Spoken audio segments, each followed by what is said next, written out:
Bakun ni masa tu dia buat lawatan ke Sarawak. Ni buku ni juga cerita. Dia buat lawatan ke Sarawak. This one guy, dia ni macam orang Pakistan. I don't think he's Malaysian. Datang kepada jumpa Mahathir.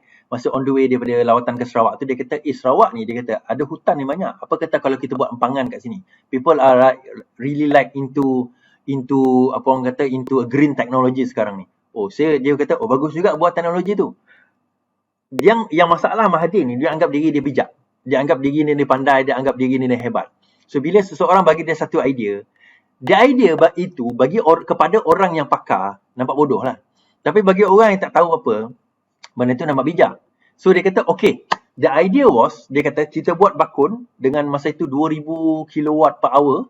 Kita buat bakun ni, bapak saya ni dia land survey. Dia cerita bahawa dia antara orang yang ukur bakun sebab dia kerja land survey. Dia antara yang ukur bakun. Dia kata bakun ni keluasan dia, kalau dia tenggelamkan bakun, sama luas dengan keluasan negeri Perlis. Ni dia ceritalah. Tenggelamnya bakun tu sama luas dengan keluasan negeri Perlis. Itu besarnya bakun tu. Dan bakun ni is one of the biggest project dan diambil oleh kroni dia yang baru meninggal baru-baru ni, T.P. King. T.P. King masa tu ambil for the first time, tak berjaya. Projek tu tak boleh go through, it's too big, the emission is too big. Antara idea dia adalah, dia wujudkan bakun pada waktu itu. Dia kata, kita akan tarik kabel daripada bakun, kita pergi ke Johor untuk kita supplykan elektrik ke Semenanjung Malaysia.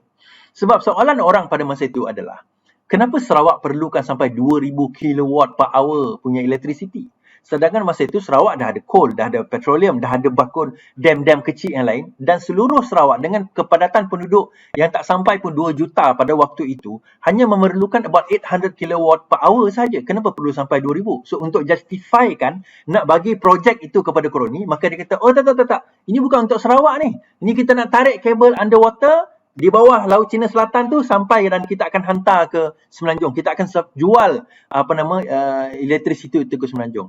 And one of the engineers yang saya kenal lah dalam untuk yang ditugaskan untuk underwater cable ni, dia kata, kalau benda itu jadi, dia akan jadi satu underwater cable terpanjang di dunia. And then after they made a study dan calculation, dia kata benda ni tak feasible. It's doable tapi tak feasible, dia kata. Kerana apa? Cost untuk maintenance, cost untuk memastikan keselamatan, kalau kapal lalu tak merosakkan, kalau a lot of things kena fikir, maka dia kata tak berbaloi. Akhirnya bila T.P. King tak berjaya nak habiskan projek bakun tu, it was taken over a few hands, kemudian taken over by Sime Darby. Dan kita tahu Sime Darby pada waktu itu, ramai yang tak baca benda ni, Sime Darby hampir not bankrupt, tetapi menghadapi kesulitan untuk nak balancekan dia punya balance sheet disebabkan oleh terpaksa menanggung kes bakun. Sime Darby terpaksa let go projek itu, dan akhirnya kerajaan negeri Sarawak beli bakun tu at a low price. I think they bought it at the price of 2 billion saja. Sedangkan kos buat bakun tu I think more than 7 billion. Dah mula-mula tu. Akhirnya kerajaan negeri Sarawak kata, okay, kita boleh take over tapi dengan syarat kita bayar 2 billion je. At the very low price dengan harga yang merugikan. Tetapi masa tu kalau tak silap saya lah, Sime Darby pun kata, rather than kita kena menanggung lagi benda ni lama, might as well kita get away with less loss. Kita mitigate loss, dia kata. Dan akhirnya dia mitigate loss. Loss tersebut dimitigatekan, dikurangkan, di mana pada masa itu kita lihat bagaimana kerajaan negeri Sarawak take over. Dan bestnya bila kerajaan Sarawak ada take over bakun sampai sekarang, dia orang tak tahu nak buat apa dengan bakun ni. Dia ada satu bakun, projek bakun. Kalau saya tunjuk dekat sini, bakun Dam.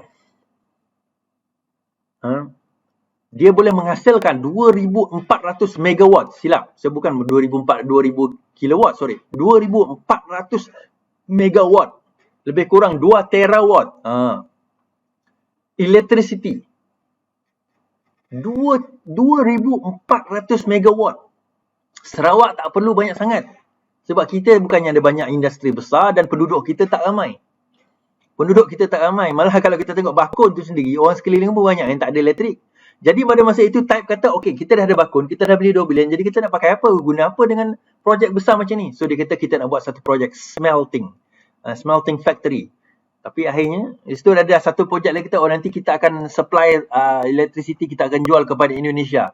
A lot of things has been going on, tapi saya tak nampak, saya tak tahu what happened kepada bakun sekarang ini.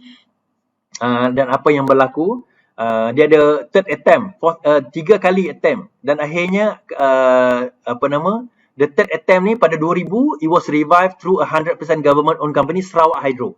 Sarawak Hydro yang beli projek tersebut. Kemudian dia di-revise balik tahun 2008. Kemudian tahun 2000, there's a lot of benda yang berlaku pada masa itu. Kenapa? Mahathir juga. Macam mana IPP pun ada cerita dalam ni, macam mana Mahathir mewujudkan IPP untuk bagi kepada kroni sebenarnya. TNB adalah satu syarikat yang supply apa orang kata electricity kepada Malaysia. Kemudian ada satu masa tu, siapa yang ingat, blackout hampir seluruh Malaysia, seluruh semenanjung Malaysia. Separuh semenanjung Malaysia masa tu blackout. So bila blackout, Mahathir kata, oh kita kenapa blackout?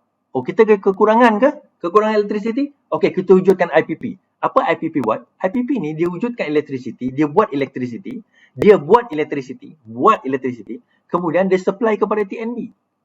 Pelik TNB dipaksa beli duit electricity daripada IPP. Dipaksa beli. Dan antara yang tak setuju adalah arwah Ani Arub. Dia bekas CEO TNB pada masa itu. Dia kata, kenapa kami boleh produce? Kami boleh produce apa yang IPP produce. Tapi kenapa kami kena beli daripada IPP? Dan best thing is IPP produce reserve. So reserve ni since dia dah produce, guna tak guna kena bayar. Faham? Best gila bisnes ni.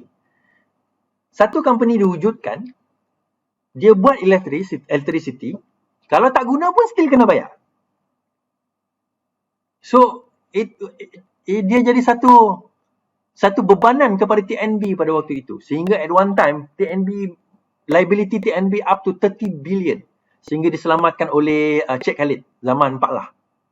Cik Khalid zaman Pak Lah, saya ingat saya. This is what happened during Mahathir time.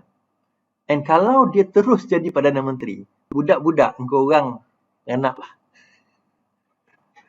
Dan dia cuba nak menghalang Datuk Seri Anwar Ibrahim jadi Perdana Menteri. Apa kelayakan dia nak bercakap dia sebagai Perdana Menteri yang hebat? Apa kehebatan yang diwujudkan oleh Malaysia Maverick ni? Tahun 1980-an, awal 1990-an, tukaran wang kita dengan USD RM2 tau. 1 USD sama dengan RM2. Hanya pada tahun 1997, barulah mata wang kita jadi RM4. Pound sterling masa tu jadi RM8 paling teruk. Kemudian 7, akhirnya jadi 5 sekarang. Sebab saya tahu, masa tu saya tengah belajar. Tapi the best thing is saya boleh hantar duit dekat bapak saya, £200 kali dengan 7. Sama dengan gaji bapak saya sebulan. Untuk bagi duit kat adik-adik saya pergi sekolah. But that is how bad our country was during that time. Luckily, kita ni ada minyak. Kita ni lucky sebab kita ada minyak. Kita ada minyak, kita ada natural resources dan kita terletak di Khatulistiwa. Bayangkan kalau kita negara Afrika, habis negara kita.